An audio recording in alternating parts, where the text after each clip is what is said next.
என்னமோ போங்க, இப்போலாம் சோகமாக இருந்தாலும் பிரியாணி, சந்தோஷமாக இருந்தாலும் பிரியாணி, போர் அடித்தாலும் பிரியாணி, இப்படி பிரியாணியே தாங்க சாப்பிட்டுட்டு இருக்காங்க. அந்த வகையில் தான் நான் இன்றைக்கி தலப்பாக்கட்டி பிரியாணி தான் செஞ்சுருந்தேன்.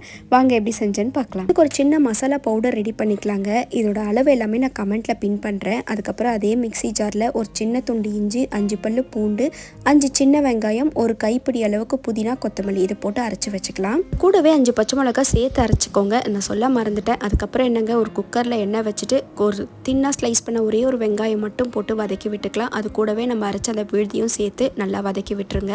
லைட்டாக வதங்கினா போதும். அதுக்கப்புறம் ஒரு 2 டேபிள் ஸ்பூன் அளவுக்கு நம்ம அந்த மசாலா பவுடர் போட்டு வதக்கிக்கலாம். ஸ்பூன் தயிர், கொஞ்சமாக உப்பு சேர்த்து நல்லா வதக்கி விட்டுட்டு, தக்காளி இதுக்கு ஆப்ஷன் தான், வேணும்னா போட்டுக்கலாம். நான் ஹாஃப் தக்காளி மட்டும் ஆட் பண்ணியிருக்கேன். அது கூடவே நான் ஒரு விசில் வச்சு ஆஃப் பண்ண சிக்கனை இது கூடவே சேர்த்துக்கிட்டேன். 1 கப் ரைஸ்க்கு 2 கப் அளவுக்கு தண்ணி சேர்த்துட்டு இது நல்லா கொதிச்சதுக்கப்புறமா அரிசி அப்படியே சேர்க்காம நெய்யில் கொஞ்சமாக வறுத்து சேர்த்தோன்னா இந்த சீரக சம்பா அரிசி இன்னுமே டேஸ்ட்டு சூப்பராக இருக்குங்க. ட்ரை பண்ணி பாருங்கள்.